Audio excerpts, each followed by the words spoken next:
అపోస్తలుల కార్యముల గ్రంథం 10వ అధ్యాయం మొదటి వచనాన్ని నేను చదువుతాను. అపోస్తలుల కార్యముల గ్రంథం మొదటి అధ్యాయం 10వ వచనం. ఇటలీ పటాలమనబడిన పటాలములో శతాధిపతి అయిన కొర్నేలి అను భక్తిపరుడొకడు కైసరయలో ఉండెను. చిన్న ప్రార్థన చేద్దాం. దయగల తండ్రి, ఈ రాత్రి మరొకసారి మీ సన్నిధిలోనికి మేము చేరివచ్చి ఉండగా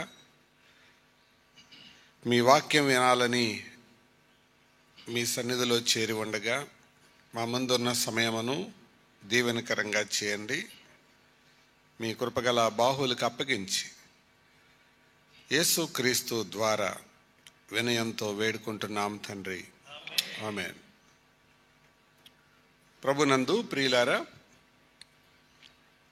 అపోస్తలుల కార్యముల గ్రంథాన్ని స్థూలంగా 2 భాగాలు చేస్తే మొదటి 12 అధ్యాయాలు ఒక భాగం, 13 నుండి 28 అధ్యాయాలు ఒక భాగం. మొదటి 12 అధ్యాయాల్లో ప్రధానమైన వ్యక్తిగా పేతురు కనిపిస్తాడు. తర్వాత 13 నుంచి 28 అధ్యాయాల వరకు ఉన్న వాక్య భాగంలో ప్రధానమైన వ్యక్తిగా పౌలు కనిపిస్తాడు. ఈ రాత్రి మనం చదువుకున్న ఈ వాక్య భాగంలో 10వ అధ్యాయంలో ఒకే వ్యక్తి గురించి నేను చదివాను. ఇది మీ మనసులో ఉంచాలని కోరుతున్నాను. ఈయనెవరు అంటే శతాధిపతి అయిన కొర్నేలి, ఒక భక్తిపరుడు. ఈ రాత్రి నేను భక్తిపరుడు అని ఎవరిని పిలవచ్చో, వాళ్ళకి ఎటువంటి లక్షణాలు ఉంటే వారిని భక్తిపరుడు అనొచ్చో కొన్ని మాటలు వాక్యంలో నుంచి మీ ముందుకు తీసుకొని వస్తాను. ఇవి మనకుంటే మనం భక్తిపరులం అని అర్థం. ఇది మనకు లేకపోతే మనం యుక్తిపరులం అని అర్థం. సో భక్తిపరులో యుక్తిపరులో ఈ సందేశం అయిపోయేటప్పటికీ మనకు అర్థమవుతుంది. దేవుని వాక్యం అనేది అర్థం అని మధ్యాహ్నమే మనం విన్నాం. ఈరోజు మధ్యాహ్నం విన్న వాక్య ధ్యానములో 2 పదాలు మీ ముందు పెట్టాను. ఒకటి ధన్యుడు, రెండవది భక్తిపరుడు లేదా భక్తుడు. ఈ రాత్రి ఆ భక్తిపరుని యొక్క ఒకని జీవితాన్ని మీ ముందు పెట్టాలని కోరుతున్నాను. అది జాగ్రత్తగా మనసు పెట్టి ఆలకించండి. రోమా సైనికులు ఒక్కొక్కరిని చూస్తేనే గుండెలు గుబేల్మంటాయి. ఎఫెసీ పత్రిక 6వ అధ్యాయంలో 10వ వచనం నుండి ఒక సైనికుడు ఎలా ఉంటాడో పౌలు వివరించి చెప్పాడు. రక్షణ అను శిరస్త్రాణం, ఆత్మ ఖడ్గం, మైమరువు, దట్టి, జోడు, డాలు, ఈ పదాలన్నీ రోమా ప్రభుత్వం యొక్క సైన్యం యొక్క నేపథ్యంలో నుంచి ఈ మాటలు రాశారు. ఈ రాత్రి నేను ఈ మాటలు ఎందుకు చెప్పానంటే, ఇక్కడ కూడా పోలీస్ డిపార్ట్మెంట్కి చెందిన వారు ఉన్నారు. అది బాగా అర్థమవుతుందని నేను మీ ముందు ఈ వ్యక్తి జీవితాన్ని చెప్పాలని కోరుతున్నాను. ప్రియులారా, రోమా ప్రభుత్వం పరిపాలనా సౌలభ్యం కోసం వారి సైన్యాన్ని కొన్ని భాగాలుగా విభజిస్తుంది. అందులో మొదటి భాగం, దాన్ని సేనా వ్యూహం అంటారు.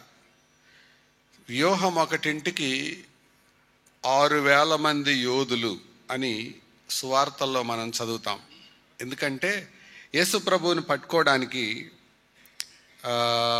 రోమా సైనికులు వచ్చినప్పుడు పేతురు తొందరపడి కత్తి తీసి ప్రధాన యాజకుడైన దాసుడు మల్కుకి కొట్టి కుడి చెవిని తెగ నరికాడు. అప్పుడు పేతురు, కత్తి తీసి నీ వరలో పెట్టు, నేను నా తండ్రిని వేడుకుంటే 12 సేనా వ్యూహముల కంటే ఎక్కువ మందిని ఆయన రప్పించి నన్ను రక్షించలేడా అని అన్నాడు. అక్కడ ఒక అంకె వేసి ఉంటుంది, వ్యూహం ఒకటింటికి 6,000 మంది యోధులు అని. అంటే ఒక వ్యూహంలో 6,000 ఉంటారన్నమాట, అది లెక్క. సో 6,000 మంది ఉన్న వారిని ఒక సేన అంటారు, సేనా వ్యూహం, లీజియన్ అంటారు. అందుకే సేన అనే దయ్యం పట్టిన వాడు నీ పేరేంటి అని ప్రభు అడిగినప్పుడు ఏం చెప్పాడు? సేన అన్నాడు. సేన అంటే సులభంగా గుర్తుంచుకోవాలంటే చాలా అనుకోండి, చాలామంది. అయితే 6,000 మంది ఉంటారు, సహజంగా వేల సంఖ్యలో ఉంటారు. ఆ 6,000 మందిని 6 భాగాలుగా విభజిస్తారు. 6 భాగాలుగా విభజించినప్పుడు 1000 మంది అవుతారు. ఆ 1000 మంది మీద ఒక అధిపతిని పెడతారు, ఆయనని సహస్రాధిపతి అంటారు. 1000 మంది మీద అధిపతి. మళ్ళా ఈ 1000 మందిని 10 భాగాలుగా విభజిస్తారు. 10 భాగాలుగా విభజించినప్పుడు 100 ఉంటారు. ఆ ఒక్కొక్క 100 మీద ఉన్న అధిపతిని శతాధిపతి అంటారు. అందుకు ఈ మాటలన్నీ చెప్పానన్నమాట నేను. కాబట్టి ఇప్పుడు రోజుల్లో మనం పోల్చుకుంటే ఒక సర్కిల్ ఇన్స్పెక్టర్, ఒక డెప్యూటీ సూపరింటెండెంట్ ఆఫ్ పోలీస్, ఒక డిఎస్పి ర్యాంక్ ఎంతో కొర్నేలి ర్యాంక్ అంత అన్నమాట. అంతమంది మీద అధికారి ఆయన. సరే, అయినా ఇతడు అన్యుడు, అయినా భక్తిపరుడు. భక్తిపరుడు అని దేవుని వాక్యం సర్టిఫికెట్ ఇచ్చింది. దేవుడు ఆ మాటలు ఇక్కడ రాయడానికి ఇష్టపడ్డాడు.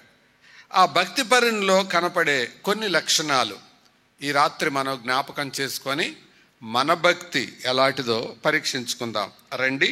మొదటిగా 2వ వచనం, అతడు తన ఇంటి వారందరితో కూడా దేవుని యందు భయభక్తులు గలవాడయుండి, దేవుని యందు భయభక్తులు కలిగిన వాడు. నిజమైన భక్తిని మనం ఎలా గుర్తుపట్టవచ్చు అంటే, భక్తి ఎప్పుడు భయంతో కలిసి ఉంటుంది. భయం లేని భక్తి విచ్చలవిడితనానికి దారితీస్తుంది. భక్తి లేని భయం ఒక వ్యక్తిని భ్రష్టునిగా మారుస్తుంది.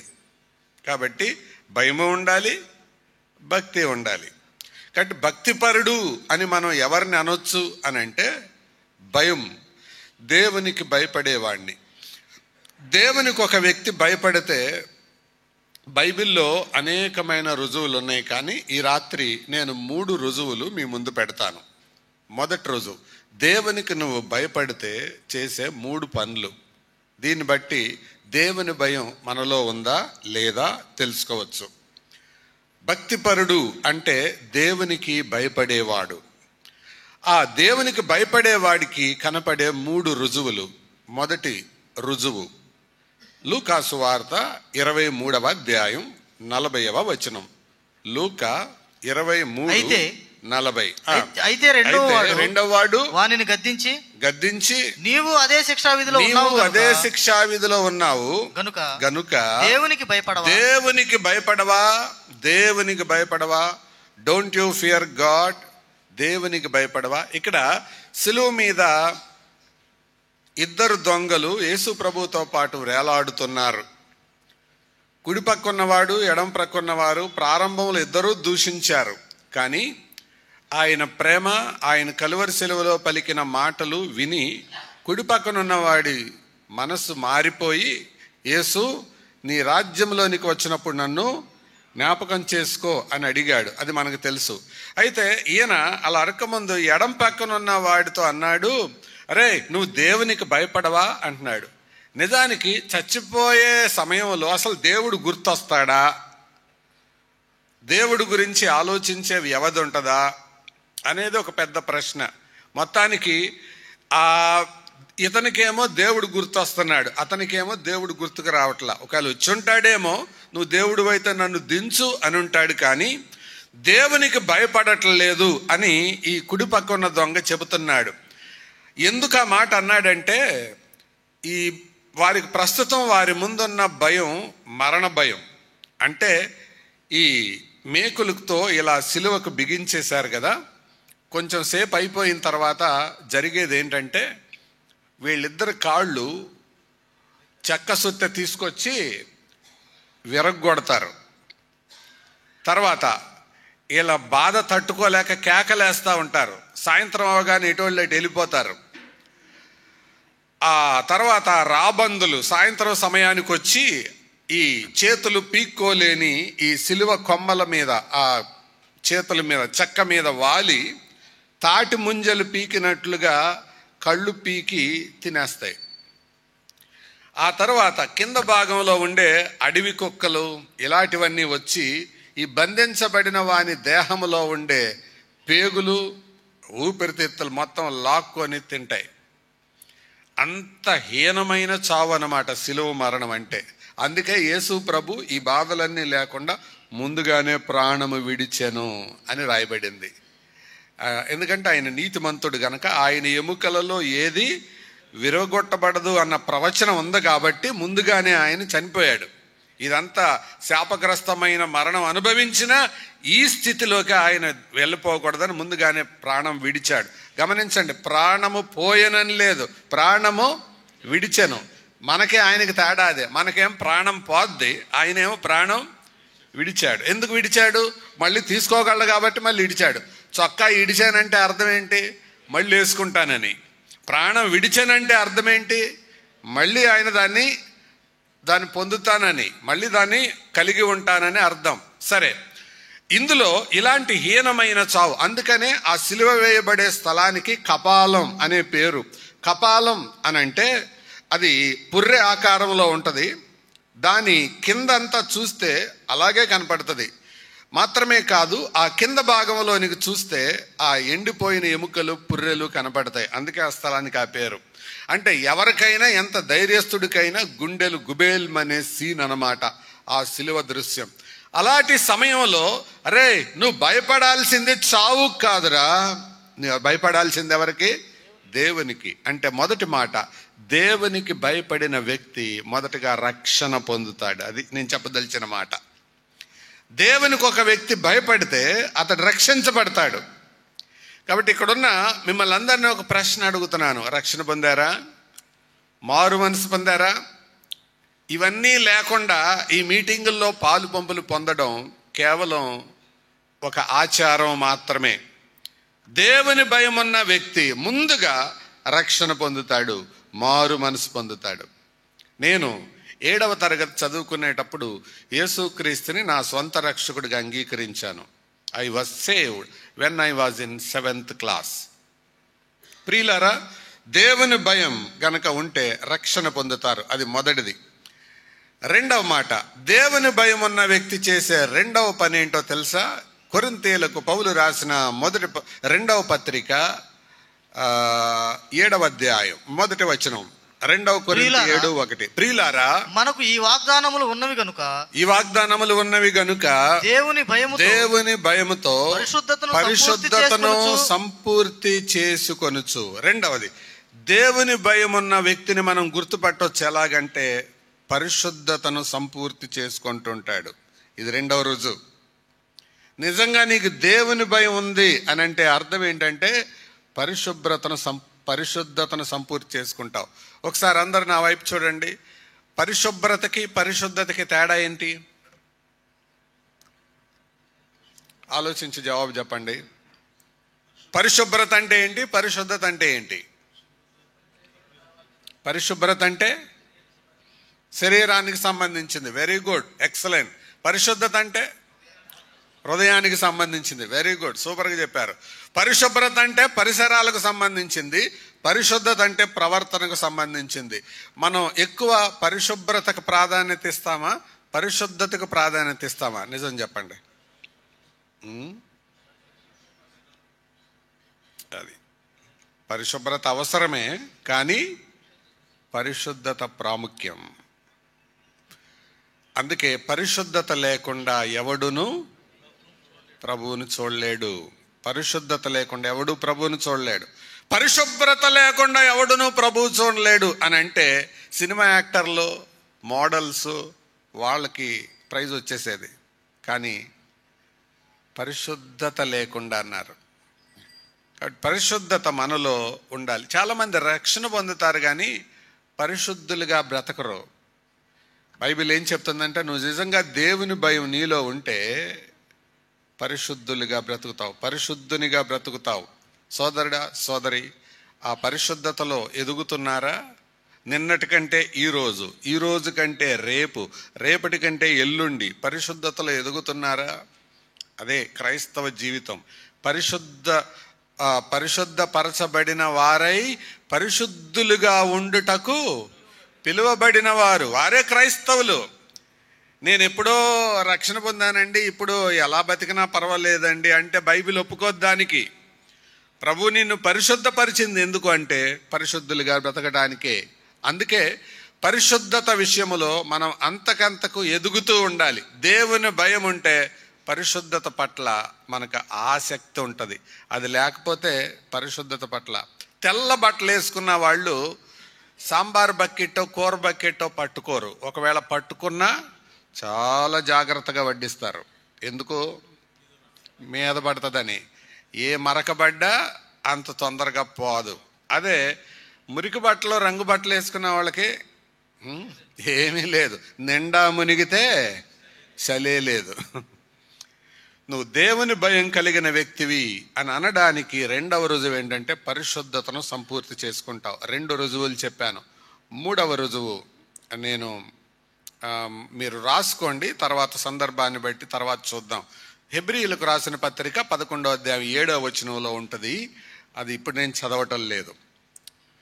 సరే, దేవుని భయం అనేది మన క్రైస్తవ జీవితంలో చాలా చాలా ప్రాముఖ్యమైనది. ఇదే భక్తిపరుడు అని ఎవరిని అనొచ్చు? ఏం భయం ఉండాలి? దేవుడంటే భయం. మరి మనకు ఆ భయం ఉందా? ఆలోచిద్దాం. 2వ మాట చెప్తాను. దేవుని భయం ఉన్నవాడు 2వ మెట్టు కూడా ఎదుగుతాడు. ఏంటో తెలుసా? దేవుని మాటకు లోబడువాడు.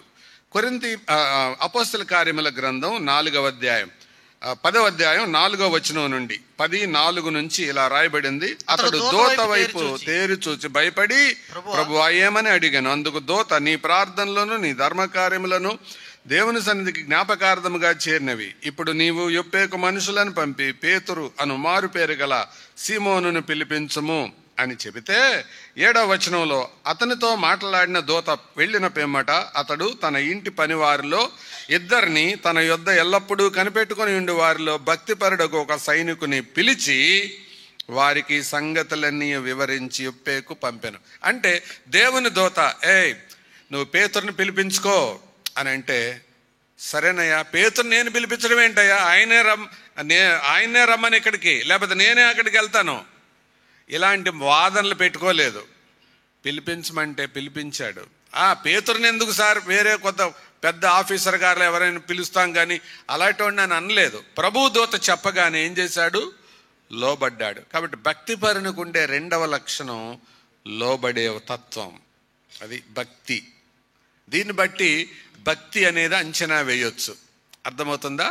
2 మాటలు చెప్పాను. 3వ మాట చెబుతాను. 10వ అధ్యాయం 2వ వచనం 10:2. అతడు తన ఇంటి వారందరితో కూడా దేవుని యందు భయభక్తులు గలవాడు.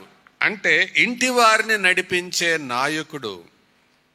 ఇంటి వారిని నడిపించే నాయకుడు, ఇంటి వారందరికీ నాయకుడు. సహజంగా భర్త నమ్మితే భార్య నమ్మడు, భార్య నమ్మితే భర్త నమ్మడు, వీళ్ళిద్దరు నమ్మితే పిల్లలు నమ్మరు, పిల్లలు నమ్మితే తల్లిదండ్రులు నమ్మరు. కానీ కొర్నేలి విషయంలో రాయబడింది ఏంటంటే ఇంటి వారందరితో కూడా, ఇంటి వారందరినీ. ఇక్కడున్న మిమ్మల్ని ఒక మాట అడగనా? దేవుని భయం మీలో ఉంటే ఇంటి వారిని నడిపిస్తారు. అదే రుజువు. ఇందాక నేను చెప్పానే, హెబ్రీ పత్రిక 11:8 11:7 చెబుతానన్నాగా. తర్వాత ఆ 11:7 ఏముంది చూడండి. విశ్వాసమును బట్టి నోవహు అది వరకు చూడని సంగతులను గురించి దేవుని చేత హెచ్చరింపబడిన వాడై భక్తులు గలవాడై ఇంటి వారి రక్షణ కొరకు. ఎవరి కొరకు? ఇంటి వారి రక్షణ. అందరూ చెప్పండి. తన ఇంటి వారి రక్షణ కొరకు. ఇంటి వారి రక్షణ కొరకు అంటే తన ఇంటి వారు రక్షణ పొందాలి అనేది ఆయన యొక్క ఆశ. నిజానికి ఓడ ఎంతమంది కోసం కట్టాడు? ఆయన అందరి కోసం కట్టాడు. కానీ అందరూ వచ్చారో రాలేదో మనకు తెలుసు. కానీ ఎవరు మిస్ అవ్వలా? ఇంటోళ్ళు ఎవరు మిస్ అవ్వాల. అందుకే ఒక భక్తుడు అన్నాడు, నోవహు ప్రపంచాన్ని సంపాదించుకోలేదు కానీ కుటుంబాన్ని పోగొట్టుకోలేదంట. ప్రపంచాన్ని సంపాదించుకోలేదు కానీ కుటుంబాన్ని. మరి ఇక్కడున్న మీ సంగతి ఏంటి? ప్రపంచం అంతా సంపాదించుకొని కుటుంబాన్ని పోగొట్టుకున్నారా? ఒకడు సర్వలోకమును సంపాదించుకొని తన కుటుంబమును పోగొట్టుకొని ఎడల వానికి ఏమి ప్రయోజనం? కుటుంబాన్ని పోగొట్టుకుంటే ఏం ప్రయోజనం? ఈ నోవహు ఇంటివారి రక్షణ కొరకు ఎన్ని లక్షల రూపాయలు ఖర్చు పెట్టాడో ఇప్పుడు రోజుల్లో మనం పోల్చుకుంటే ఎన్ని లక్షలు అవుతాయో. ప్రియులారా, ఆయన కుటుంబ రక్షణ కొరకు. ఇక్కడున్న మిమ్మల్ని ఒక మాట అడిగినా, మీ కుటుంబ రక్షణ కోసం మీరు చేసే కార్యాలు ఏంటి? ఏం చేస్తున్నారు చెప్పండి? మహా అయితే ఒక బైబిల్ ఇస్తారు పిల్లలకి, లేకపోతే ఒక పాటల పుస్తకం కొనిస్తారు, ఇక అంతే. అది వన్స్ ఫర్ ఆల్, జీవితాంతం అదే పెట్టుబడి. ఆడికి పెళ్ళయి పిల్లలు పుట్టేదాకా అదే బైబిల్ ఉంటుంది.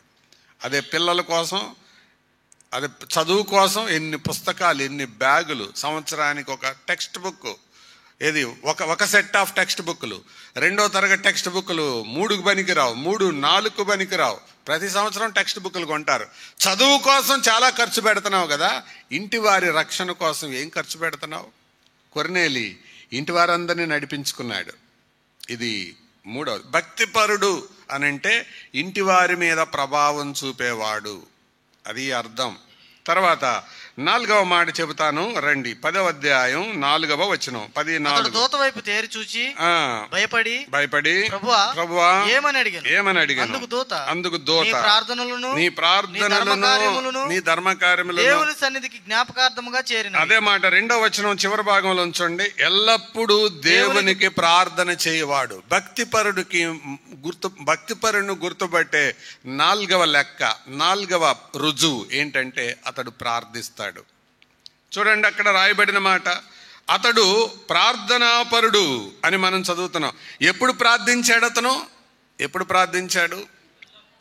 అక్కడ ఉన్న మాట, ఎల్లప్పుడూ దేవునికి ప్రార్థన చేయవాడు. ఎల్లప్పుడు, అప్పుడప్పుడు కాదు, ఎల్లప్పుడు. భక్తిపరుణ్ణి మనం ఎలా గుర్తుపట్టవచ్చు అంటే అతని ప్రార్థనా జీవితం. అందుకే వజ్రగిరి జోసెఫ్ గారు పాట రాశారు, ప్రభు యేసు ప్రార్థనయే బహు మంచి పునాదులే అనే పాటలో సంపూర్ణ భక్తి సంకేతం, వినయ విధేయతలకు నిలయం ప్రభు యేసు ప్రార్థనయే. సంపూర్ణ భక్తి, అదే ఆయన పాట రాసిన పౌలు మాట అనుకోండి. అది పౌలు తిమోతికి రాస్తూ అన్నాడు, మనము సంపూర్ణ భక్తియు మాన్యతయు కలిగి నెమ్మదిగాను సుఖముగాను బ్రతుకు నిమిత్తం. మరి భక్తి పరులు చెప్పండి, మనకు ప్రార్థనా సమయం ఎక్కువ లేకపోతే వినే సమయం ఎక్కువ? అది ప్రియులారా, ప్రసంగికులు అలాగున్నారు, విశ్వాసులు అలాగున్నారు, పెద్దలు అలాగున్నారు. ప్రార్థనా సమయం చాలా తక్కువ. కానీ ప్రార్థించే వ్యక్తి ఇతను ఎప్పుడు ఎల్లప్పుడు. అందరూ చెప్పండి, ఎల్లప్పుడు అంటే సరే. ఇప్పుడు మీకు ఒక ప్రశ్న, అసలు ఈయన డ్యూటీ, ఈయన ఉద్యోగానికి ప్రార్థనకి లింకు పొంతను కుదురుద్దా? ఇతని పని ఏంటని చెప్పాను నేను, ఒక డిఎస్పి ర్యాంక్ అన్నా కదా, ఒక డిఎస్పి. ఆఫ్టర్ ఆల్ ఒక పోలీస్ కానిస్టేబుల్, హెడ్ కానిస్టేబుల్కే కుదరదు. అలాంటిది సర్కిల్ ఇన్స్పెక్టర్ ర్యాంకులో ఉన్న ఈ వ్యక్తికి ఎప్పుడు ఎలా ప్రార్థన చేయగలిగాడండి?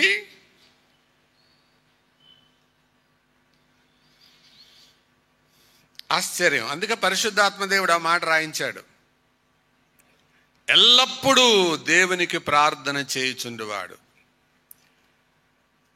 ఆ రోజుల్లో జలోతీయులు అనే తెగ యూదులలో ఉండేది. వాళ్ళు అతివాదులు.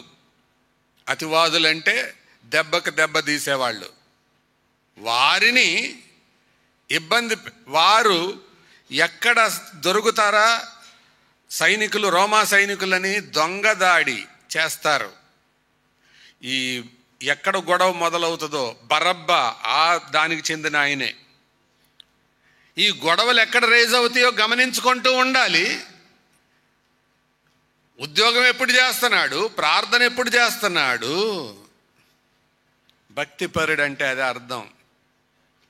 అంతేకాదు ప్రార్థన చేయటం ముఖ్యం కాదు, ఆ ప్రార్థన కూడా దేవుని సన్నిధికి వెళ్ళేలాగా చేశాడు. ఉందా మాట, నీ ప్రార్థనలను నీ ధర్మకార్యములను దేవుని సన్నిధికి జ్ఞాపకార్థంగా చేరినవి. అంటే ప్రార్థన చేయటం ఒక ఎత్తు, దేవుడి దగ్గరికి వెళ్ళటం ఒక ఎత్తు. ప్రార్థన చేస్తున్నారు చాలామంది, దేవుడి దగ్గరికి వెళ్తుందా తెలీదు. ప్రార్థన చేసుకుంటున్నారా అంటే అడుగు, ఏమంటారు దానికి జవాబు? చెప్పండి, చేసుకుంటున్నాం. దేవుడు వింటున్నాడా? చెప్పలేము అది. కానీ కొర్నేలి విషయంలో అష్యూరెన్స్ ఇస్తున్నాడు. పరీక్షలు రాసిన ప్రతి వాళ్ళని ఒక సాధారణమైన ప్రశ్న అడుగుతారు. ఏంటో తెలుసా? పరీక్ష రాసి వచ్చిన వాళ్ళని ఏమడుగుతారండి? ఎగ్జామ్ ఎలా రాసావు అంటారు. వాళ్ళ దగ్గర ఒక సాధారణమైన జవాబు ఉంటుంది. ఏమంటారు వాళ్ళు? బాగా రాశాను అంటారు. ఎవరంటారన్నమాట? బాగా రాసినోడు అంటాడా, రాయనోడు అంటాడా? అందరూ అంటారు. అసలు బతక నేర్చిన వాళ్ళు ఏమంటారు తెలుసా? చించేశాను అంటారు. అసలు నమ్మకూడదు వాళ్ళని. ఎరగదీశానంటారు కొంతమంది. ఈ ఆన్సర్ ఎప్పుడు దాకా సరిపోద్ది? రిజల్ట్స్ వచ్చేదాకా సరిపోద్ది. రిజల్ట్స్ వచ్చాక ఎగ్జామ్ ఎలా రాసావు అంటారు, ఎగ్జామ్ ఏమైంది అని అడుగుతారు. కొర్నేలి విషయంలో ప్రార్థన చేస్తూ ఉన్నాడు, దూత సర్టిఫికేట్ ఇస్తున్నాడు. ఏమని? నీ ప్రార్థనలో దేవుని సన్నిధికి జ్ఞాపకార్థంగా చేరాయి. ప్రియులారా, మన ప్రార్థనా జీవితం అది భక్తి జీవితానికి కొలమానం. 4 మాటలు చెప్పాను. చెప్పండి, దేవునికి భక్తిపరుని యొక్క లక్షణాలు ఏంటి? దేవునికి భయపడతాడు. 2వది, దేవుని మాటకు లోబడతాడు. 3వది, ఇంటి వారందరినీ నడిపించుకుంటాడు. 4వది, ఎల్లప్పుడూ ప్రార్థిస్తుంటాడు. ప్రసంగికుల ప్రభువుగా ఎంచబడే చార్ల్స్ హెడన్ స్పర్జన్ ఆయన ఒక మాట అన్నాడు, I never pray more than 10 minutes and I was not without prayer for 10 minutes. 10 నిమిషాల కంటే ఎక్కువ నేను ఎప్పుడూ ప్రార్థన చేయలేదు, ఏ 10 నిమిషాలు ప్రార్థన చేయకుండా ఉండలేదు. అర్థమైందా? 10 నిమిషాల కంటే ఎక్కువ ఎప్పుడు ప్రార్థన చేయలేదంట. ఏ 10 నిమిషాలు ప్రార్థన చేయకుండా ఉండలేదంట. అంటే దాని అర్థం ఏంటి? 10 నిమిషాలకోసారి చేస్తూనే ఉన్నాడు. క్రైస్తవ జీవితం ప్రార్థన జీవితం. ప్రార్థనకు దూరంగా ఉండే వ్యక్తిని నమ్మకూడదు. ప్రార్థన అవసరం లేని యేసు ప్రభువే భూలోకంలో శరీరధారిగా ఉండగా పగలంతా బోధించాడు, రాత్రంతా ప్రార్థించాడు. పరిశుద్ధునికే ప్రార్థన అంత అవసరమైతే మనకి ప్రార్థన ఎంత అవసరం? ఎంతమంది ప్రార్థనలో ఓడిపోతున్నారు, బయటికి బాగానే ఉన్నారు. ప్రియులారా, ప్రార్థన లేకుండా మనం చేసే కార్యక్రమాలన్నీ ప్రదర్శనలే. గుర్తుపెట్టుకుంటారన్నమాట. ప్రార్థన లేని కార్యక్రమాలన్నీ ప్రదర్శనలే, ఎగ్జిబిషన్ అంతే. మనుషుల ముందు ప్రదర్శించుకోవడం అంతే. Any programme without prayer is simply an exhibition. ప్రార్థనాపరుడు, భక్తిపరునికి ఉండాల్సిన 4 లక్షణాలు మరొక 4 చెప్తాను. 10వ అధ్యాయం 4వ వచనం. అతడు దూత వైపు తేరుచూచి భయపడి ప్రభువా ఏమని అడిగను? అందుకు దూత, నీ ప్రార్థనలను నీ ధర్మకార్యములను దేవుని సన్నిధికి జ్ఞాపకార్థముగా చేరినవి. అంతేకాదు ధర్మకార్యాలు. నేను చెప్పదలిచిన 5వ మాట, దాతృత్వం కలిగిన వాడు. భక్తిపరునికి ఉండే 5వ రుజువు అది, దాతృత్వం. ఇప్పుడు మళ్ళీ అడుగుతాను, ఈయన ఉద్యోగం ఏంటి? ఒక సర్కిల్ ఇన్స్పెక్టర్, ఒక డిఎస్పి ర్యాంక్ అనుకుందాం. అసలు ఈ ఉద్యోగం చేసే వాళ్ళకి ఇవ్వటం వస్తుందా, పుచ్చుకోవటం వస్తుందా? మీరు చెప్పండి. కానీ పరిశుద్ధాత్మ దేవుడు ఈ ఉద్యోగస్తుని విషయంలో ఏమి రాయించాడు? ప్రజలకు ధర్మం కాదు, ఏముంది అక్కడ? బహుధర్మం ఇవ్వడం నేర్చుకున్నాడు భక్తిపరునికి. చాలామంది ఇవ్వడం అనేటప్పటికీ ఎంత కష్టమో. అందుకే ఒక ఆయన అన్నాడు, ఇచ్చుట అన్న అంశం వస్తే చాలామందికి గిచ్చుటలాగా ఉంటుందంట. మరికొంతమందికి ఇచ్చుట అన్న అంశం వస్తే చచ్చుటలాగా ఉంటుందంట. కానీ కొర్నేలికి అది చాలా ఇష్టమైన కార్యక్రమం. ప్రియులారా, మరి దేవునికి, దేవుని సేవ కొరకు, సంఘ అవసరతల కొరకు, విధవరాండ్ల కొరకు ఇస్తున్నారా? భక్తి అంటే అది. ఇవ్వలేని భక్తి అది భక్తి కాదు. అందరూ సమంగా ఇవ్వలేరు, కానీ తప్పకుండా భక్తి కలిగిన వాళ్ళు. చాలా సంవత్సరాల క్రితం ఇంగ్లాండ్ నుంచి మైకేల్ బ్రౌన్ గారు అనే దేవుని దాసుడు వచ్చారు. ఇంగ్లాండ్లో విక్టోరియా రాణి దగ్గర ఆయన మెరైన్ బాడీ గార్డ్గా ఉండేవాళ్ళు. అంటే వాళ్ళు మెరైన్ బాడీ గార్డ్స్ అంటే కేవలం రాణి దగ్గర ఉంటారు. వాళ్ళు చాలా అలర్ట్గా ఉంటారు. వాళ్ళు గనక నిలబడ్డారంటే అది మనిషో బొమ్మో చెప్పలేం, అంత డిసిప్లిన్డ్ బాడీ. ఆయన జక్కయ్య గురించి వాక్యం చెబుతూ ఒక మంచి మాట అన్నారు. దేవుడు ఒక వ్యక్తి జీవితంలో కార్యం చేస్తే మొదటిగా అతనిలో వచ్చే మార్పు అతని మనీ పర్స్ విషయంలో అంటే హృదయం తాకబడిన వ్యక్తి రెండవదిగా, ముందు హృదయానికి మారు మనసు, రెండవది పర్సుకు మారు మనసు. చాలామంది హృదయాలు మారినాయి కానీ పర్సులు మారలా. పర్సులు అంటే అర్థమైనయా? ఇవ్వడం లేదు, పిసనార్లు ఎక్కువైపోయారు. కానీ కొర్నేలి గురించి రాయబడింది, భక్తిపరునికి ఉండే మరొక లక్షణం దాతృత్వం కలిగిన వాడు. అర్థమైందా? 6వ మాట చెప్తాను, 10వ అధ్యాయం 24వ వచనం, 10:24. మరునాడు వారు కైసరలో ప్రవేశించిరి. అప్పుడు కొర్నేలి తన బంధువులను ముఖ్య స్నేహితులను పిలిపించి వారి కొరకు కనిపెట్టుకొని ఉండెను. అంటే ఎవరి కొరకు? పేతురు వస్తాడని కనిపెట్టుకొని ఉన్నాడు. నేను చెప్పదలిచిన 6వ మాట సమకూర్చేవాడు. ఎవరెవరిని పిలిపించాడు? చెప్పాలి. బంధువులను, ముఖ్య స్నేహితులను. ఇప్పుడు నా వైపు చూడండి అందరూ. ఒక టీచర్కి బంధువులు ఎవరుంటారు? టీచర్లే ఉంటారు. అదే, టీచర్కి స్నేహితులు టీచర్లు ఉంటారు. ఒక సర్కిల్ ఇన్స్పెక్టర్కి స్నేహితులు ఎవరుంటారు? సర్కిల్ ఇన్స్పెక్టర్లు ఉంటారు. ఒక బ్యాంక్ మేనేజర్కి ఫ్రెండ్స్ ఎవరుంటారు? సమంగా ఉంటారు. ఇప్పుడు కొర్నేలు ఎవరు? శతాధిపతి. ఈ శతాధిపతికి స్నేహితులు ఎవరైనా ఉంటారు? కాబట్టి కొంతమంది శతాధిపతులను పోగేశాడు.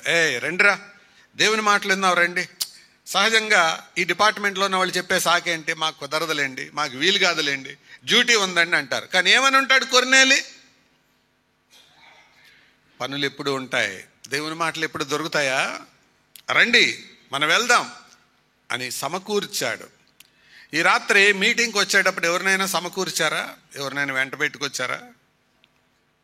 సమకూర్చేవాడు. కొంతమంది ఒంటెలాగా ఒంటరిగా వస్తారు, మోరెత్తుకొని బైబిల్ పాటల పుస్తకం తీసుకొని ఒంటరిగా వస్తారు. వాళ్ళని ఒంటె రకాలు అంటారు.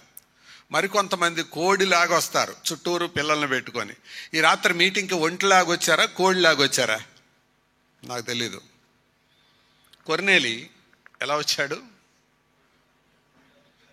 బంధువులను, ముఖ్య స్నేహితులను పోగు చేసుకొని ప్రజలను సమకూర్చువాడు. ఎన్ని చెప్పాను? 6.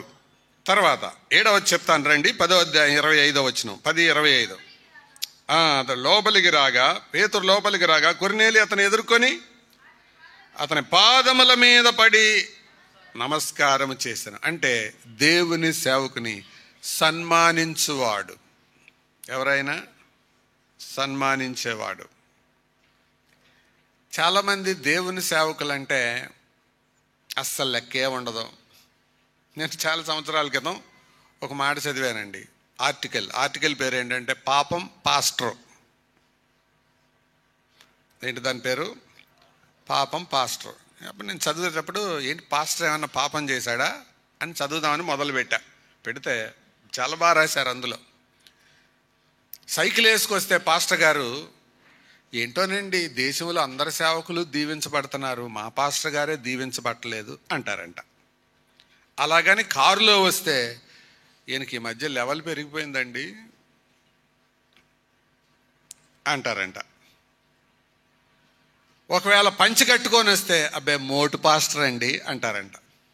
కొద్దిగా టక్ చేసుకొని టై కట్టుకొని వస్తే స్టైల్ పాస్టర్ అండి అంటారంట. ఒట్టి వాక్యమే చెబితే సుత్తు కొట్టాడండి అంటారంట. మధ్యలో కొంచెం కథలో ఉపమానాలు కనుక చెబితే మరి లౌక్యం ఎక్కువైపోయిందండి అనకి అంటారంట. వాక్యం ఎక్కువసేపు చెబితే గంట కొట్టాడండి అంటారంట. తక్కువసేపు చెబితే అరే వాక్యమే తెలియదండి అని అంటారంట. ఏం చేసినా వదిలిపెట్టరు. అందుకే పెట్టారు దానికి హెడ్డింగ్ ఏమని, పాపం పాస్టర్. నేను దేవుని సేవకుల కాళ్ళ మీద పడమని చెప్పటం లేదు. అలా ఏ దేవుని సేవకుడు కోరుకోడు. పేతురు కూడా కోరుకోలేదు. నేను కూడా నీలాంటి మనిషినే లే అని లేపాడు. కానీ ఆ సన్మాన భావం లోపల ఉండాలి. అది నిజంగా నీలో భక్తి ఉందంటే రుజువు. అది చాలామందికి ఆ లెక్క ఉండదండి. పౌలు తిమోతికి రాస్తూ అన్నాడు, విశేషముగా వాక్యమందును ఉపదేశమందును ప్రయాసపడి వారిని రెట్టింపు సన్మానమునకు పాత్రులని ఎంచవలెను. Double honour. చాలామంది అట్లా ఎంచరు. ఇంకో మాట చెప్తాను. ఇక్కడ దేవుని సేవకులు ముందొచ్చారా, కొర్నేలి ముందొచ్చాడా? ఎవరెవరి కోసం ఎదురు చూస్తున్నారు ఏంటో? దేవుని సేవకుడే కొర్నేలి వాళ్ళ కోసం ఎదురు చూస్తున్నారా, లేకపోతే వీళ్ళు ఎదురు చూస్తున్నారా? ఇప్పుడు ఏం జరుగుతుంది? ఇప్పుడు నేను వాక్యం చెబుతా ఉన్నాను, వస్తూ ఉన్నారు, ఇంకా వస్తుంటారు. అందుకే నాకు అనిపిస్తుంది మొదటి ప్రసంగం ఎందుకని చెప్పాను నేను ప్రకాష్ రావు గారికి. ఇదే రీజన్, కారణం ఇదే. బైబిల్లో స్పష్టంగా ఉంది, మీ ముత్యములు పందుల ముందు వేయొద్దని. విలువ తెలియని వాళ్ళకి ఎందుకండి వాక్యం? దేవుని వాక్యం యొక్క విలువ, దేవుని సన్నిధి యొక్క విలువ తెలియకపోతే వాక్యం ఎందుకు? ఆలోచన చేయండి. ఒక దేవుని సేవకుడు ఒక సందేశాన్ని సిద్ధపడి చెప్పాలంటే ఎన్ని గంటలు కష్టపడతారో, ఎంత ప్రయాణం చేస్తారో. మీకు ఒక గంట అనిపిస్తుంది, దాని వెనక సిద్ధపాటు, ప్రసవ వేదన ఎంత ఉంటుందో తెలియదు చాలామందికి. ఏదో మీటింగ్కి కాలక్షేపానికి వచ్చినట్టు రావడం. కానీ ఈయన చూడండి, కొర్నేలి ఎంతమందిని సమకూర్చాడో, వచ్చిన దేవుని సేవకుని సన్మానించి. అది భక్తి అంటే అదండి అర్థం. కుదిరినప్పుడు వచ్చేది భక్తి కాదు, కుదుర్చుకొని వచ్చేది భక్తి. కుదిరితే చేసేది ముష్టి, భక్తి కాదు అది. దేవునికి ముష్టి అక్కర్లేదు, భక్తి కావాలి. కొర్నేలి అని భక్తి పరుడు ఒకడు కైసరియలో ఉండెను. 7 మాటలు చెప్పాను, 8వ మాట చెప్తాను. 10వ అధ్యాయం 33వ వచనం, 10:33. వెంటనే నిన్ను పిలిపించితిని, నీ వచ్చినది మంచిది.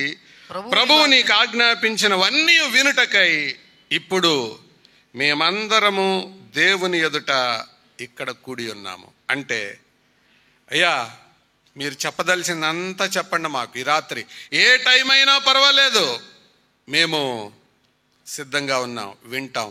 నేను చెప్పదలిచిన 8వ మాట, సిద్ధ మనసు కలవాడు. దేవుని మాటలు వినడానికి సిద్ధ మనసు కలవాడు. అయ్యా మేమందరం చాలా బిజీగా ఉన్నాం, డ్యూటీల మీద ఉన్నాం, కాబట్టి మాకు 3 ముక్కల్లో చెప్పండి వాక్యం. ఏంటి? కట్టే, కొట్టే, తెచ్చే, 3 ముక్కలే. తర్వాత మేము డ్యూటీలకు పరిగెత్తాలి అని అంటలేదు ఆయన. చదవండి ఆ మాట. వెంటనే నిన్ను పిలిపించితిని, నీవు వచ్చినది మంచిది. ప్రభువు నీకు చదవండి, అందరు చదవండి. ప్రభువు నీకు ఆజ్ఞాపించినవన్నీ వినుటకై. అంటే నీకు ఎన్ని చెప్పాడో అవి మొత్తం చెప్పండి ఇక్కడ. వినుటకై ఇప్పుడు మేమందరము ఎక్కడ వాళ్ళ ఇంట్లో. నిజానికి అది మా ఇంట్లో అనాలి, కానీ ఏమంటున్నాడు అంటే దేవుని భయం కలిగిన వాడు ప్రతి స్థలాన్ని దేవుని సన్నిధిగానే భావిస్తాడు. దేవుని భయం లేని వాడికి ఏమీ లేదు. ఇంట్లో అది జరిగింది, దేవుని ఎదుట కూడామంటున్నాడు. ఏంటి అసలు మాట? దేవుని ఎదుట మేము కూడి ఉన్నాము. అందుకు పేతురు నోరు తెరిచి ఇట్లా చెప్పాడు. 8 సంగతులు చెప్పాను. చెప్పండి, నా ప్రసంగం అంతా ఎగిరిపోయినా పర్వాలేదు, 8 మాటలు గుర్తుండాలి. భక్తి పరిణకు ఉండవలసిన 8 రుజువులు. మొదటిదేంటి? భయభక్తులు కలిగిన వాడు. ఇంగ్లీష్లో చెప్తాను, గాడ్ ఫియరింగ్ మ్యాన్. రెండవ మాట ఏంటి? దేవుని మాటకు లోబడువాడు, ఒబీడియంట్ మ్యాన్. మూడవది, ఇంటి వారిని నడిపించే నాయకుడు, ఎ లీడింగ్ మ్యాన్. నాలుగవది, ప్రార్థనాపరుడు, ఎ ప్రేయింగ్ మ్యాన్. 8. తర్వాత 5వది, దాతృత్వం కలిగిన వాడు, ఎ గివింగ్ మ్యాన్. సమకూర్చువాడు, గ్యాదరింగ్ మ్యాన్. సన్మానించువాడు, ఆనరింగ్ మ్యాన్. సిద్ధ మనసు కలిగిన వాడు, రెడీ హార్టెడ్ మ్యాన్. సిద్ధ మనసు కలిగిన వాడు. ఇదివరకు ఎవరు రెడీ బ్యాటరీలు అని ఉండేవి. పాత తరం వాళ్ళకి తెలుసు. ఎవరు రెడీ అంటే అర్థం ఏంటి? మేము రెడీ, ఎప్పుడు రెడీ. దేనికి రెడీ? తినటానికి కాదు, వినటానికి మేము రెడీ. ఏరి అలాంటి ఆకలి కలిగిన వాళ్ళు ఏరి? సిద్ధ మనసు కలిగిన వాడు. ఇంతవరకు బైబిల్లో రాయబడింది. తర్వాత చరిత్రలో ఉన్న సంగతి చెప్పి నేను ముగిస్తాను. ఈ రక్షించబడిన తర్వాత కొర్నేలి పేతురు ఎక్కడ మీటింగ్ పెడితే అక్కడ సాక్ష్యం చెప్పటానికి వెళ్ళేవాడట. అక్కడికి వెళ్ళి దేవుని మాటలు ప్రకటిస్తూ పేతురు ఉండగా, ఈయన సాక్ష్యం చెబుతుండగా అనేక మంది ప్రజలు మారుతుంటే గవర్నమెంట్ మెమోలు ఇచ్చినది, కేర్ చేయలే. చివరకు కొర్నేలిని అరెస్ట్ చేశారు, ఉద్యోగం పీకేశారు.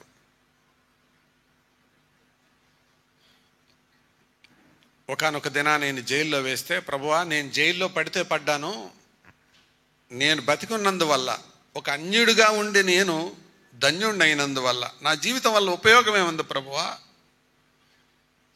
నా జీవితం ద్వారా ఏదైనా ఒక అద్భుతం చెయ్యి అని అంటే, ఆ రాత్రి ఒక భూకంపం వస్తే ఆ మందిరం అనగా పక్కన దేవాలయం, అన్య దేవాలయం, ఆ దేవాలయం యొక్క పూజారి ఇల్లు కూలిపోతే ఆయనకు అర్థమైంది కొర్నేలి దేవుడు ఏదో చేస్తున్నాడని. వెంటనే పరిగెత్తుకుంటూ వచ్చి కొర్నేలి కాళ్ళ మీద పడి, అయ్యా నువ్వే ఏదైనా చేయాలంటే కొర్నేలి ప్రార్థన చేశాడట.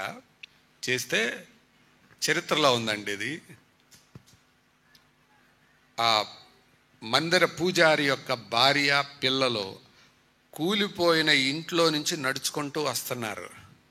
అది చూసి పూజారి కూడా మారాడు. ఒక అన్యుడు ధన్యుడిగా మారాడు. అరే ఈయన బతికుంచితే ఇలాగే అయిపోతుందని రోమా ప్రభుత్వం ఇతనికి మరణశిక్ష విధించింది. హతసాక్షి అయ్యాడు. కొర్నేలి జీవితం ఒక భక్తిపరుని జీవితం, మనకొక మాదిరి. ఆలోచించండి, భక్తి అంటే ప్రాణాలకు తెగించి చేసేది. వాళ్ళు భక్తిపరులు, అలా కాకపోతే వాళ్ళు యుక్తిపరులు. ప్రార్థన చేద్దాం, తల వంచండి. దయగల ప్రభువా మీకు స్తోత్రాలు. తర్వాత మాట్లాడబోయే మీ దాసుని బలపరచమని యేసు ప్రభువు ద్వారా వేడుకుంటున్నాం తండ్రి.